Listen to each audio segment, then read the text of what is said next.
en el libro de Primera de Corintios y estamos viendo algo que según una autora se llama los problemas pastorales en la iglesia de Corintios. Hay problemas pastorales en la iglesia de Corintios. Y quisiera empezar contándoles, hermanos, o quisiera decirles que conocemos a personas de mucho recurso económico, ¿verdad? Particularmente mientras yo hacía esto, estaba pensando, por ejemplo, en este hombre que se llama Jeff Bezos, que es el dueño de Amazon. Es una persona sumamente rica, ¿verdad? Estuve leyendo que se divorció y le dio casi $40 millones a la ex esposa. Y decían en los comentarios, es como haberle quitado un pelo a un gato, dice, porque este Jeff Bezos tiene más que eso. Le hubiera peleado un porcentaje, dice, ¿verdad? Pero pues tal vez nos muramos, hermanos, y nunca vamos a ver $40 millones nosotros, más que en la tele. Así que esta señora se ganó eso. Pero también pensaba en otro, ¿verdad? Pensaba en un hombre que se llama Elon Musk, que es el dueño de un corporativo que se llama Tesla, y también es un hombre sumamente rico. Estos dos personajes, hermanos, han amasado fortunas, tienen un montón de dinero que tal vez nosotros nunca veamos juntos. Pero esta fortuna no la empezaron a construir desde cero, hermanos. Esta fortuna probablemente sea una herencia de alguno de sus padres que le dijo, mira hijo, para que empieces con un negocito, ahí te va $1 millón, ¿verdad? A veces nuestros papás nos apoyan con $1,000, pero a estos hombres los apoyaron con $1 millón o más. Conozco también, hermanos, a personas que han adquirido conocimientos muy altos, son personas muy sabias, tanto para tomar decisiones como para hacer negocios. Pero también tenemos que decir que estos conocimientos, hermanos, no los agarraron a la vuelta de la esquina. Muchas de estas personas sabias o inteligentes fueron a las mejores universidades, hermanos. Han estado en los mejores lugares de preparación. ¿Sí? Mientras estuve en Monterrey, ¿verdad? Estuve en un hospital que pertenecía al sistema Tec Salud, del Tec de Monterrey. Y una de mis funciones, que no estaba escrito, ¿verdad? Pero pues eso me hacían, era que yo atendiera a los muchachos que estudiaban medicina. Y me daba cierta, como decimos, cierta envidia, ¿verdad? Porque estos muchachos llegaban como a las 11 de la mañana con un vasito de ese café que se llama Starbucks, ¿verdad? Y llegaban al lugar a donde había que sentarse y llegaban bien bañaditos, ¿no? Y yo pensaba, ¿verdad?, en las veces que me tocaba a mí haber sido estudiante aquí en la UNACH, 7 de la mañana, corriendo, sin Starbucks, ¿verdad? Y pensaba en las diferencias, ¿no? Evidentemente estos chicos tienen un privilegio y se están preparando en uno de los mejores lugares, pero no todos estamos o tenemos acceso a esto. De tal manera, hermanos, que podemos decir que no todas las cosas que las personas privilegiadas tienen les cayeron, como decimos, de la noche a la mañana. No sé si han visto esas imágenes graciosas que se llaman memes, ¿verdad? Pero hay un meme que vi donde está uno de estos actores nuevos que se llama Henry Cavill, que es así el guapetón, y dice el texto: ustedes solo díganle a las chicas qué guapas se ven y les van a hacer caso. A mí me funciona, dice. Y yo digo, ¿será que es porque le dijo eso o porque es Henry Cavill? ¿Verdad? Hay cosas que nosotros sabemos que tenemos, pero que no nos cayó de la noche a la mañana. Sabemos que tuvo que haber venido de algún lado, ya sea que nos hayamos preparado mucho, ya sea que nuestros papás nos dejaron una herencia, pero el apóstol Pablo sabe esto, que las personas en la iglesia de Corinto están teniendo dificultades porque creen, hermanos, que lo que tienen lo adquirieron ellos por su propia fuerza. Uno de los primeros problemas que el apóstol Pablo quiere terminar en este capítulo es el papel de los pastores o de los líderes religiosos dentro de la iglesia. ¿Qué hace un pastor? ¿Cuál es su función, hermanos? El apóstol Pablo tiene que sentenciar que todos nos consideren servidores de Cristo. Eso es lo que el apóstol Pablo quiere que todos los hermanos de la iglesia se enteren. Los pastores y los líderes religiosos son servidores de Cristo.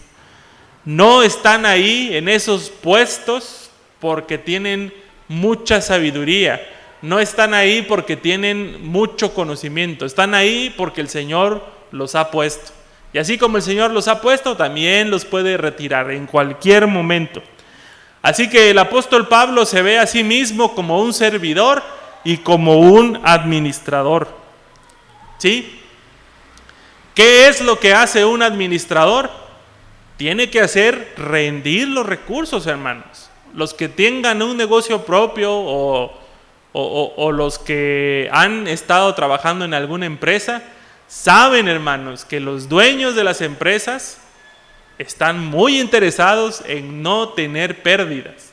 ¿Sí? Imagínense a una empresa que el dueño le diga al administrador, bueno, ¿cómo nos fue? Pues perdimos 300,000 pesos este mes. Le va a dar un desmayo a ese dueño, ¿verdad? Y probablemente lo corra porque lo hizo perder dinero. ¿Sí? Es que se me olvidó pagar unos impuestitos y ahora ya nos cayó una multa.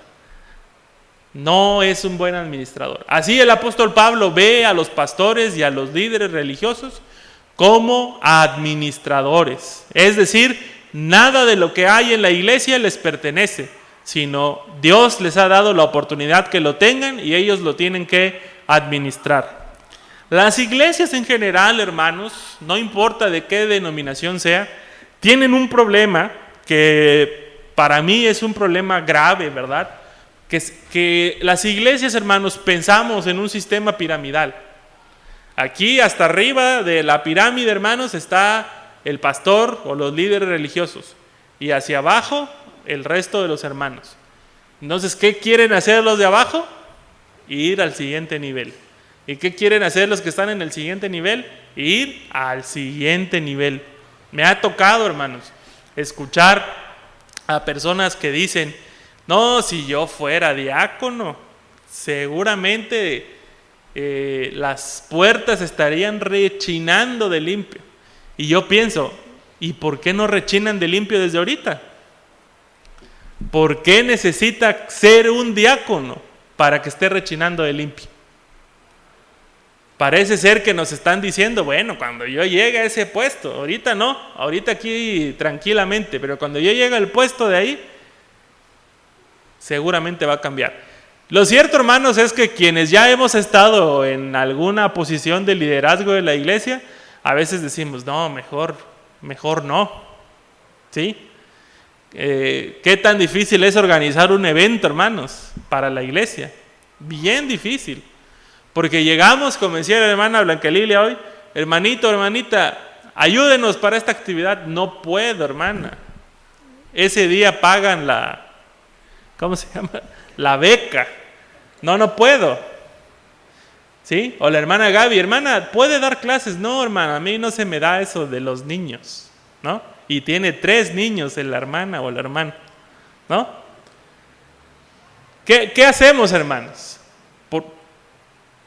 Realmente, hermanos, cuando se trata de trabajar en la iglesia, tenemos muchos pretextos. Y el problema, hermanos, de la visión piramidal es que le vamos a exigir mucho a los que están abajo y no a los que están arriba. ¿Por qué la iglesia no avanza? Es que los hermanos no quieren trabajar. ¿Sí? Pero la visión para la iglesia en el Nuevo Testamento es una visión de comunidad. No estamos de arriba abajo, hermanos, estamos todos parejitos, al mismo nivel, ¿sí? Y lo que la Biblia, hermanos, nos enseña respecto a la iglesia es que todos los miembros contribuyen a que la iglesia se construya, a que la iglesia camine y vaya hacia adelante. No se trata de unos solos o de un grupo de hermanos, sino de toda la iglesia trabajando. Por eso, hermanos, se vuelve más difícil todavía esta situación, porque eso requiere que toda la iglesia esté trabajando al mismo nivel. Jesucristo, hermanos, nos ha propuesto una forma de trabajo, una forma de relacionarnos. Seguramente ustedes han escuchado esta historia. 2 discípulos del Señor Jesús se le van a acercar, son hermanos, y le dicen: Señor, permítenos estar a tu derecha y permítenos estar a tu izquierda. Lo que le están pidiendo es: danos poder, Señor, danos poder, danos reconocimiento. Y el Señor Jesús les dice: ustedes pueden recibir el bautismo que yo voy a recibir, hablando de la cruz. Y ellos le dicen: sí podemos. Entonces Jesús se voltea y les dice: entre los poderosos y los que gobiernan se enseñorean unos de otros, pero entre ustedes no debe ser así. Y ese es el modelo de Jesús para nosotros. Nadie en la iglesia se puede enseñorear de los demás hermanos. Nadie le puede decir a los hermanos: pues yo soy aquí el que manda, el que controla. O como decimos, mis chicharrones truenan, ¿verdad? Aquí se hace lo que yo diga. Jesús estaría muy disgustado, hermanos, si nos escuchara hablar de esa manera. El apóstol Pablo, entonces, hermanos, ha dejado en claro esto: todos somos, los líderes religiosos, somos servidores. Y lo que sigue, hermanos, es el apóstol Pablo diciéndonos a nosotros que a él poco o nada le importa que lo juzguen. Y cuando yo leí esto, hermanos, por primera vez, dije: qué bueno, para que así lo diga yo, a mí no me juzga nadie. Pero no, leyéndolo con calma, hermanos, y analizando y estudiando lo que quiere decir el apóstol Pablo, está diciendo, hermanos, no que no quiera rendir cuentas. Lo que el apóstol Pablo quiere decir, hermanos, es que para él, el que le da la última palabra de juicio de si hizo bien o mal, es el Señor Jesús. El apóstol Pablo reconoce desde hace algunos capítulos que el Señor Jesús es el único dueño de la iglesia y que a él le debe, hermanos, todas las cuentas, toda la rendición de cuentas. Y esto, hermanos, para mí es más que un alivio, es algo que me pone en qué pensar. ¿Por qué, hermanos? Porque yo me puedo hacer muy amigo de ustedes, de todos, me puedo llevar muy bien. Y entonces ustedes, hermanos, pueden decir: el pastor Ismael y su familia, todo lo hacen bien. ¿Sí? Pero tal vez no, hermanos. Tal vez solo lo dicen porque nos llevamos bien. Y eso es peligroso. Que todos me adulen o que todos me digan que estamos bien, es peligroso. También puedo yo equivocarme, como dice el apóstol Pablo, porque él dice: no me juzgan ustedes y yo tampoco. Porque yo me puedo equivocar y decir: pues yo estoy actuando bien. Sí, a mí los hermanos no me pueden decir nada. Vengo el sábado, me voy el domingo. ¿Sí? Todo lo que ya saben ustedes de mí. Entonces estoy haciendo bien las cosas. Entonces estoy bien delante de Dios. Pero también me puedo estar engañando. Porque puede ser, hermanos, que yo no prepare el sermón. Puede ser que yo no hago mi trabajo pastoral de estar cerca de los hermanos que sufren, de estar buscando que la iglesia crezca. Simplemente vengo y ya. Entonces el apóstol Pablo ve un problema en que nosotros pensemos que estamos haciendo bien las cosas porque los hermanos o porque nosotros mismos creemos que las estamos haciendo bien. Así que el apóstol Pablo deja todo en manos del Señor. Y qué diferente es, hermanos, cuando dejamos la rendición de cuentas en manos del Señor. ¿Sí? Puede ser peligroso, yo lo veo peligroso. ¿Por qué? Porque como no vemos al Señor físicamente, pues decimos que hay que Dios me juzgue. Y como no lo vemos aquí, pues pensamos que está todo bien. Pero si somos fieles al texto bíblico, hermanos, el hecho de que el Señor sea el que nos vaya a juzgar, nos debería dar temor. Y deberíamos hacer las cosas de verdad, hermanos, las deberíamos hacer como si lo estuviéramos haciendo para el Señor. Si el Señor Jesús estuviera hoy sentado aquí, ¿qué me gustaría que dijera de mí? ¿Lo estás haciendo bien? ¿Hiciste bien tu trabajo? ¿Sí? Cuidado, hermanos, cuidado con lo que hacemos dentro de la iglesia, porque la rendición de cuentas es directamente con el Señor, no con los hermanos y ni siquiera con nuestra propia conciencia. Hace algunos años, hermanos, tal vez unos 5, hubo un escándalo a nivel internacional. Una persona que se dedicaba a difundir el evangelio, sería él algo así como un defensor de la verdad bíblica. Después de morir, fue acusado, hermanos, por algunas mujeres de haber tenido tratos inmorales, ¿sí? Y el escándalo fue tan grande, hermanos, que se tuvo que hacer una investigación. Esta persona tenía un ministerio grande, un ministerio internacional, y recibía mucho dinero de parte de todo el mundo. Y pues después de este escándalo se tuvo que contratar abogados, investigadores, para saber si las acusaciones de estas personas eran ciertas. Y tristemente, hermanos, resultó que era cierto. Todo de lo que lo acusaban era cierto. Y por supuesto, hermanos, esto trajo que se viniera para abajo el ministerio. Se rompió. Muchas personas dijeron, nosotros no queremos tener nada que ver con ese ministerio. Retiraron sus fondos. La esposa y los hijos de esta persona fueron exhibidos públicamente, ¿verdad? Fue vergonzoso. Pero leyendo algunas reflexiones en un periódico que se llama Christian Today, decía una persona, ¿qué es lo que pasó con este hombre? ¿Qué es lo que pasó? Y de acuerdo a algunos datos que surgieron en las investigaciones, hermanos, él no le rendía cuentas a nadie. A nadie le rendía cuentas. Él podía hacer lo que quería con el dinero de la institución. Él podía hacer lo que quisiera a nombre del ministerio por el cual trabajaba. No tenía un sistema de rendición de cuentas. Es peligroso, hermanos, que una persona en posición de poder, y sobre todo de posición en poder eclesiástico o de la iglesia, hermanos, no le rinda cuentas a nadie y que piense él que está haciendo bien las cosas. Es peligroso, hermanos.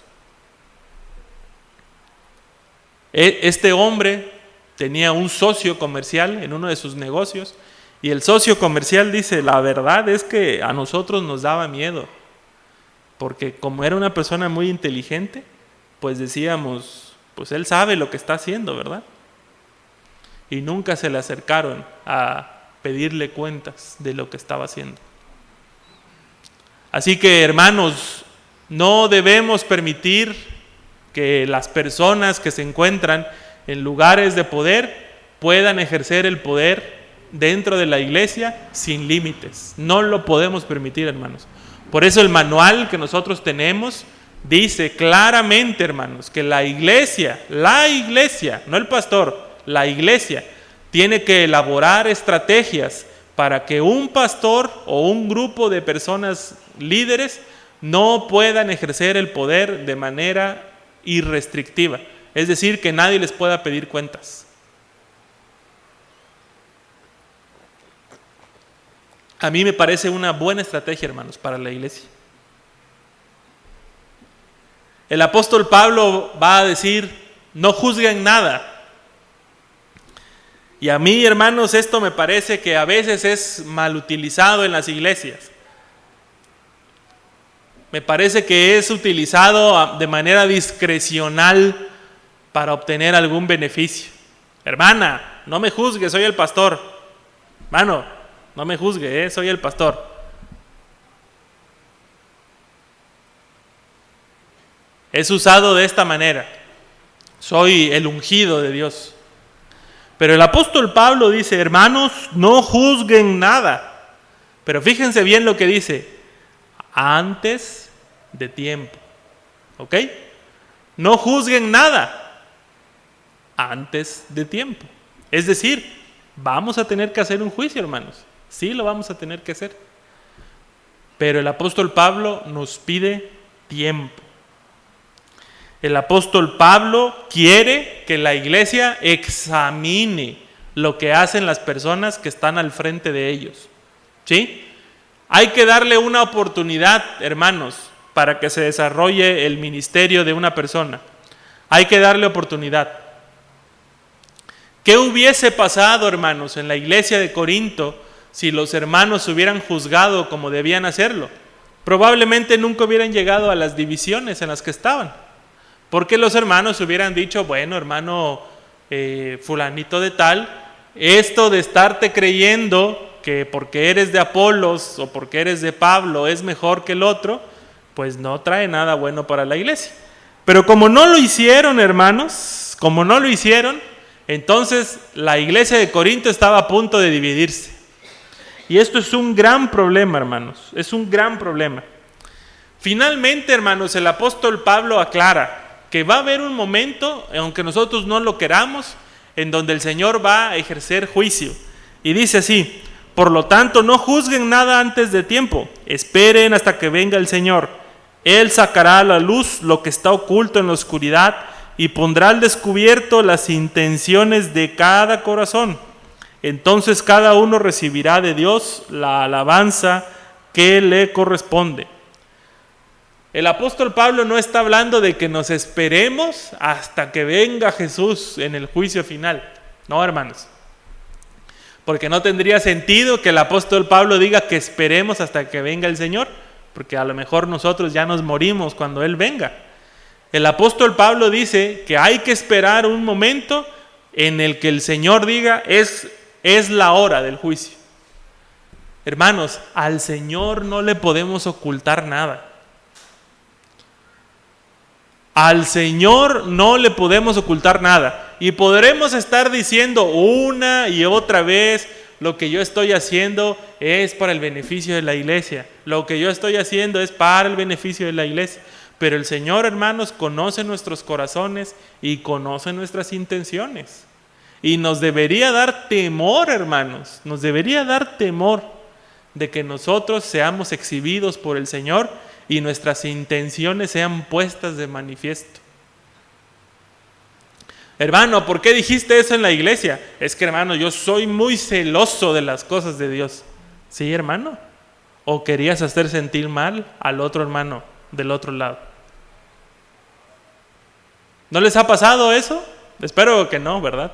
Pero si sí les ha pasado, hermanos, se siente feo que alguien aviente así como decimos, un buscapié, un dardo.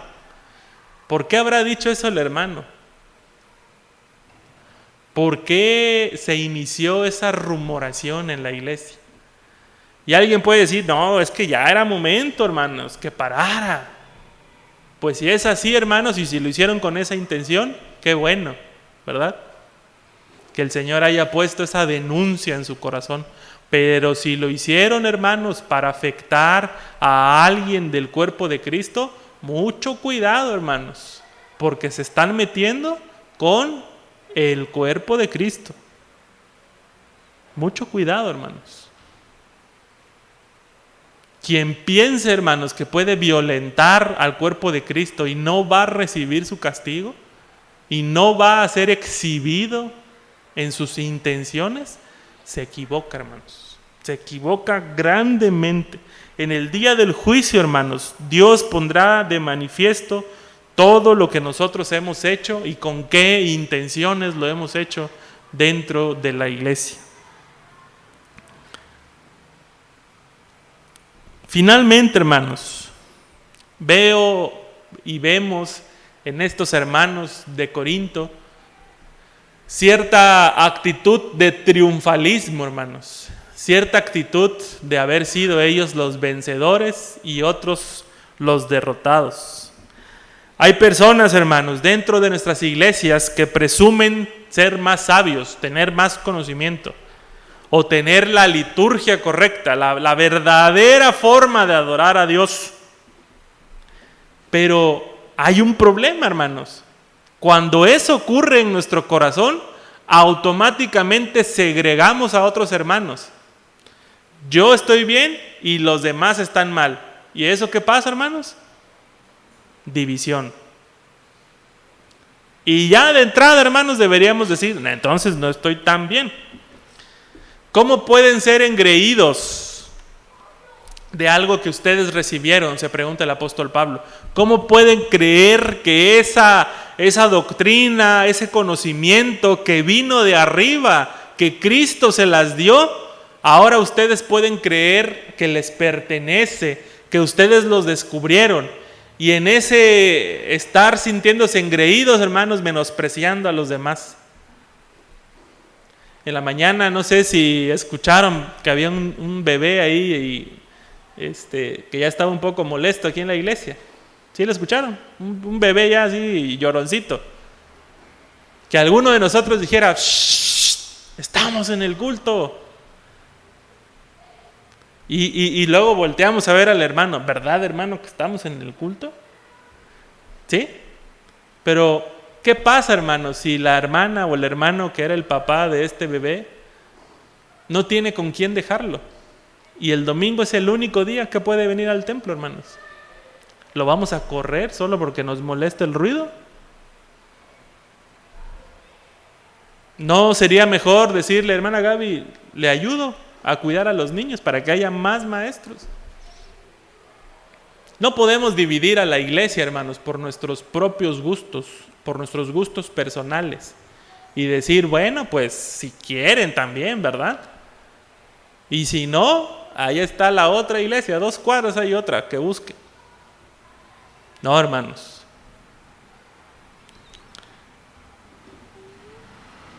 Dice la hermana Irene Folks, estos hermanos habían convertido sus propias preferencias doctrinales en pretexto para formar facciones divisionistas y como consecuencia de ello menospreciaban y difamaban a los apóstoles que consideraban rivales. Qué terrible, hermanos, cuando por alguna doctrina o por algún tipo de conocimiento religioso, bíblico, menospreciamos a los que piensan contrario a nosotros. Qué triste, hermanos. Qué triste. Es un problema de verdad del corazón y debe ser atendido. Que una persona diga, no, yo ya a esa iglesia no voy.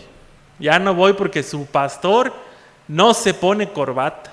Yo, hermanos, no puedo estar con corbata, discúlpenme. Si algún día me piden que yo use corbata, voy a pintarme una porque no puedo. Y la verdad es que cuando estoy aquí, hermanos, me gusta estar cómodo. Imagínense estar 40 minutos así, con saco y corbata. No podría, hermanos. Pero que alguien dijera, no, ese pastor es muy irreverente. Habría un problema, no conmigo, sino por el simple hecho de estar menospreciando a alguien que no cumple mis expectativas. Y decir, a esa persona no la voy a escuchar. Hay personas en nuestras iglesias, hermanos, que buscan derribar a manotazos a todo aquel que piense diferente. Y eso, hermanos, para el Señor es una vergüenza.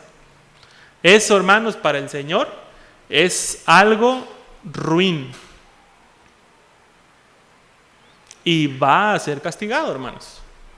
Va a ser castigado. Quisiéramos a veces, hermanos, decir, sí, qué bueno, que así frotarnos las manos. Qué bueno que los van a castigar a esos hermanos que dividen la iglesia, ¿verdad? Pero también estaríamos nosotros en un problema, que nos demos nos estemos alegrando de que algo malo le vaya a pasar a otro hermano. El apóstol Pablo piensa en este castigo o en este juicio por parte de Dios como ser quemados, como quemarse. Dice el apóstol Pablo, se van a salvar, pero se van a salvar como si hubieran pasado por fuego. Finalmente, hermanos, y con esto quiero ir terminando, el apóstol Pablo se ve a sí mismo y al resto de los apóstoles como personas a las cuales el mundo va a despreciar. El apóstol Pablo dice, constantemente somos tachados de ignorantes, débiles, somos despreciados, somos tratados como la escoria del mundo, la basura, y desfilamos al último, dice, como los condenados a muerte. Pero dice el apóstol Pablo, pero Dios nos ha hecho así. ¿Qué quiero decir con esto, hermanos? Nadie en la iglesia, hermanos, debería buscar proteger su propia honra. Nadie en la iglesia debería buscar proteger su nombre o su reputación. Pues entonces, para que vea la hermana que no es así como está diciendo, el próximo domingo voy a dar un testimonio de eso, ¿verdad? Y ahí se para el testimonio. Pues yo, hermanos, quiero decir, no, el apóstol Pablo sabe, hermanos, sabe que estar al servicio de Cristo va a traernos problemas. Nos van a tachar de ignorantes, nos van a tachar de personas débiles, vamos a ser despreciados. Pero el apóstol Pablo dice, así lo quiso el Señor. Quien nos ha puesto, hermanos, en lugares vergonzosos, es el mismo que nos va a levantar y nos va a dar nuestra corona de gloria en el día final. Es el Señor Jesucristo. Amén. Aunque aquí, hermanos, nos hagan pasar vergüenzas otras personas disfrazados de hermanos, aunque aquí nos hagan pasar malos ratos nuestros propios hermanos y quedemos como los malos, como los despreciados de la historia, el Señor Jesús, cuando venga en el juicio final, dará a cada uno lo que se merece. Si aquí nos puso, hermanos, en un lugar vergonzoso, seguramente cuando venga nos dará lo que nos merecemos, que es la corona de vida. Si nos encontramos bajo amenaza, hermanos, corremos el riesgo de intentar justificarnos, como lo habían hecho estos hermanos corintios.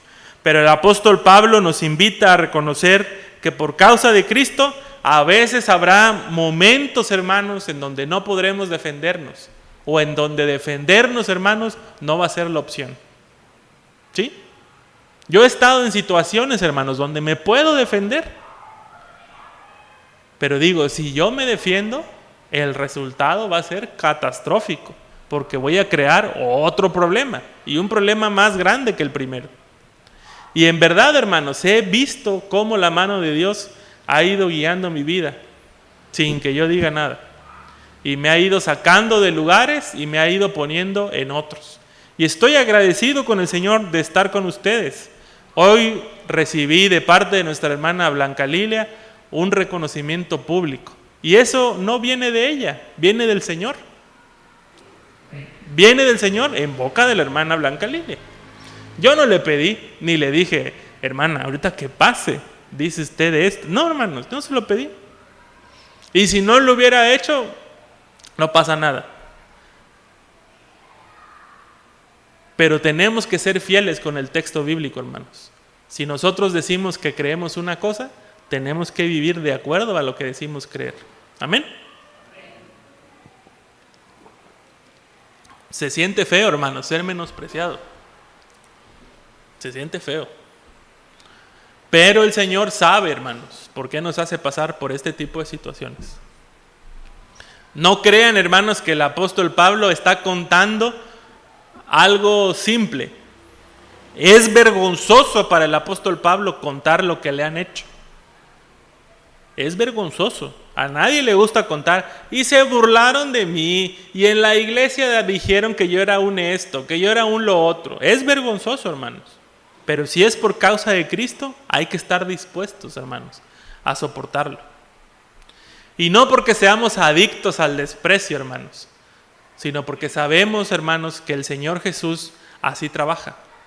Cuando empezamos a estudiar Corintios dijimos, la cruz es locura para algunos y es desprecio o es asco para otros. Y si nosotros traemos el mensaje de la cruz, ¿qué esperan ustedes, hermanos, que les vaya a pasar? No podemos esperar otra cosa, hermanos, que ser tachados de locos o ser despreciados. Ese es el mensaje de la cruz. Pero el apóstol Pablo dice que la cruz es poder de Dios. Amén. Nadie puede gloriarse, hermanos, de un estado en donde un grupo de hermanos sea menospreciado por nosotros mismos. Nadie puede estar y sentirse a gusto y decir, finalmente lo logramos. No, hermanos. Si hubo personas heridas, si hubo división en el proceso, debería dar vergüenza haber logrado un objetivo. Hay personas que piensan que poseen la verdad de manera exclusiva y se dan el lujo de menospreciar o de denigrar a las personas que no siguen su corriente triunfalista. Pero hermanos, a nosotros solamente nos interesa participar en una entrada triunfal. Y esa entrada triunfal es en la entrada triunfal de Cristo Jesús. No nos interesa otra cosa. El único Señor de la iglesia, hermanos, dice Pablo, nos ha hecho desfilar en el lugar más vergonzoso. Y para nosotros está bien. ¿Quieren participar en un desfile triunfalista, hermanos? En donde al final lo único que van a obtener es juicio de parte de Dios. ¿O prefieren desfilar en el triunfo de Jesucristo? ¿En dónde prefieren estar, hermanos? ¿En dónde preferimos estar? Si el Señor Jesús, hermanos, soportó oprobio, soportó burlas, ¿por qué nosotros no, hermanos? ¿No decimos que queremos parecernos a nuestro Maestro? ¿Recuerdan la historia de la entrada triunfal, hermanos? Ahí tienen a los fariseos. Diles que se callen, dicen los fariseos. Y el Señor Jesús dice, aún de las piedras mi Padre levantaría a gente que dé gloria de mi nombre. Así que, hermanos, nos sintamos bien, estamos en el camino correcto. Si estamos desfilando en el desfile triunfal de Cristo Jesús, tal vez vamos a sufrir oprobio, pero estamos en el camino correcto. Que el Señor nos ayude, hermanos, a permanecer en ese desfile triunfal, porque el que va al frente es Cristo. Él tiene la victoria, la verdadera victoria. Quien aparenta tener la victoria o el triunfo y está destruyendo a todos alrededor, hermanos, tarde o temprano va a ser destruido por el verdadero Señor de la iglesia. Amén. Vamos a ponernos de pie, hermanos, para orar y despedirnos. Vamos a pedirle al Señor, hermanos, que nos permita reconocer que nuestro honor, hermanos, nuestro honor también le pertenece. A veces queremos que nuestro dinero le pertenezca a Dios, porque es fácil deshacerse del dinero. Pero cuando se trata de nuestro honor, a veces no queremos, hermanos, porque queremos guardar nuestro buen nombre. Pero el apóstol Pablo va a expresar todas estas cosas, para mí, son basura. Para mí, el vivir es Cristo, dice el apóstol Pablo. Que para nosotros también el vivir sea Cristo, hermanos. Independientemente de nuestro buen nombre. Ya el Señor, hermanos, ya el Señor sabrá arreglar cuentas con las personas que nos han ofendido.